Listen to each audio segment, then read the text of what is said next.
नमस्कार दोस्तों, आज मैं आपको बताऊंगी कि कौन से श्राप के चलते भगवान शिव को काटना पड़ा था गणेश जी का सर। सुने ये रोचक कथा। हम सभी यह पौराणिक कहानी जानते हैं कि कैसे भगवान शिव ने अपने पुत्र गणेश को गज का सिर लगाया। लेकिन क्या आप जानते हैं कि भगवान शिव को एक महान ऋषि ने श्राप दिया था, जिसके कारण उन्होंने अपने ही पुत्र का सिर काट दिया था। ब्रह्म वैवर्त पुराण से संबंधित यह कथा इस प्रकार है। क्यों मिला महादेव को श्राप? ब्रह्म वैवर्त पुराण में माली सुमाली नामक दो राक्षस बताए गए हैं। दोनों भगवान शिव के अनुयायी थे। दोनों भगवान शिव के शरण में एक बार आए और सूर्य देव को घृणा करने लगे। उनका कहना था कि उनकी राशि पर सूर्य के नकारात्मक प्रभाव से उन्हें शारीरिक परेशानियां हो रही हैं। सूर्य देव चाहे तो उनका कष्ट कम कर सकते हैं। उन्होंने भगवान शिव से कहा कि वे सूर्य देव से कहें कि वे उन्हें कष्ट ना दें। भगवान शिव सूर्य देव को समझाने आए, लेकिन सूर्य देव ने कहा कि भले ही वे भगवान शिव के भक्त हैं, लेकिन वह दोनों ही क्रूर राक्षस हैं और उन्हें उनके कर्मों की सजा मिलेगी। सूर्य सभी राशियों में अपनी गति से ही गोचर करता है, इसलिए वह माली सुमाली पर विशेष कृपा नहीं कर सकता। सूर्यदेव के शब्दों में अहंकार था।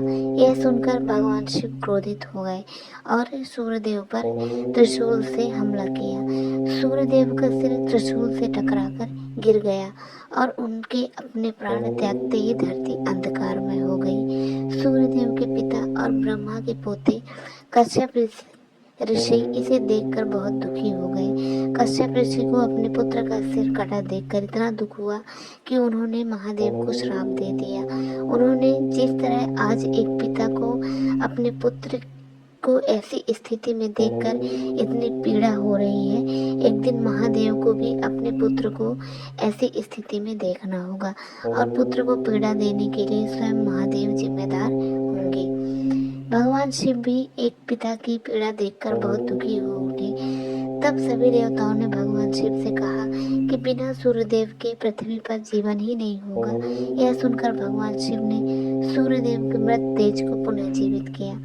जब सूर्यदेव जीवित हुए तो उन्होंने अपनी भूल का पश्चाताप हुआ कि उन्होंने अहंकार में आकर महादेव की अवहेलना की है। उन्होंने भगवान शिव से क्षमा मांगी और अपने पिता को पूरी बात समझाई। उन्होंने कहा कि उन्हें महादेव को ऐसा श्राप नहीं देना चाहिए था। अब वे अपने श्राप के विनाश को कुछ कम करने का तोड़ बताएं। यह सुनकर कश्यप ऋषि ने कहा कि दिया गया श्राप वापस तो नहीं लिया जा सकता, लेकिन महादेव ने जिस तरह सूर्यदेव को जीवित किया है, वह अपने पुत्र को भी जीवित कर पाएंगे और अपने अलग स्वरूप की वजह से महादेव का पुत्र देवता के रूप में घर घर पूजा जाएगा।